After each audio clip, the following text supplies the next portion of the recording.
The Witches is another movie that was originally meant for theaters but was put straight to a streaming service due to the pandemic, specifically to HBO Max just in time for Halloween.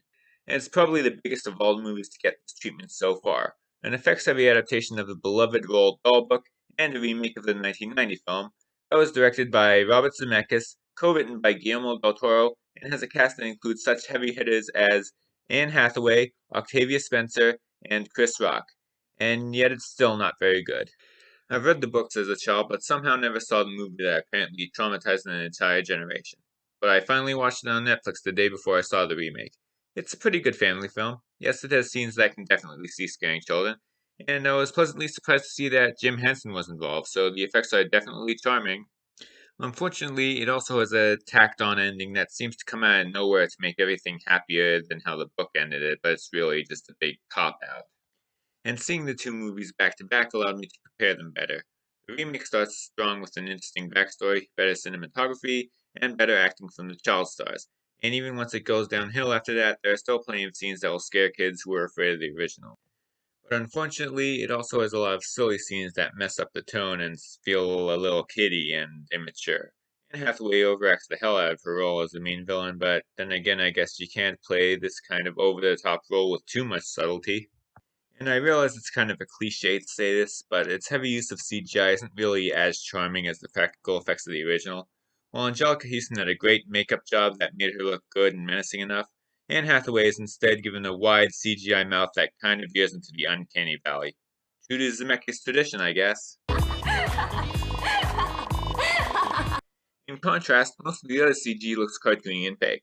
Essentially, the effects have only two modes: crap and uncanny valley, nowhere in between. Making the mice CG is, I guess, both a blessing and a curse. In one sense, they no longer look like Muppets, and their faces are more expressive. On the other hand, they look like something from the Alvin and the Chipmunks movies, and never once seem like real mice, which is not helped by the fact that they spend most of the movie standing upright like a human.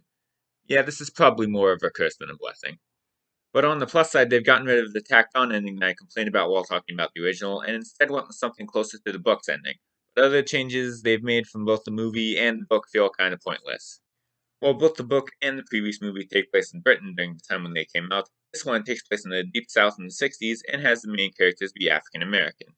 Logic would dictate that this would lead to some kind of social commentary on race relations, at least at the time, something that would have definitely been admirable. A few reviews I've read said that this commentary was underwritten. I'm going a little further and saying that it was almost non existent. There are a few brief lines in the first act that point out this divide, but after the white hotel management finds out that they have money to pay for their stay, suddenly everybody appears to be race blind. The potentially good setting is completely wasted. They pretty much did nothing with it other than use it so they can pretend this movie is more important than it actually is. This could take place in modern times and almost nothing would change. I guess at least the period set pieces and costumes look nice. Also, they've added another character into the mix. A third mouse character played by Kristen Chenoweth who basically does nothing and is brought into the story due to a coincidence that kind of strains credibility. In the first scene she talks in, she berates another character because he said that she used to be a kid when she apparently prefers to be called a child. And the movie never convinced me that she wasn't as much of an ass as she seemed.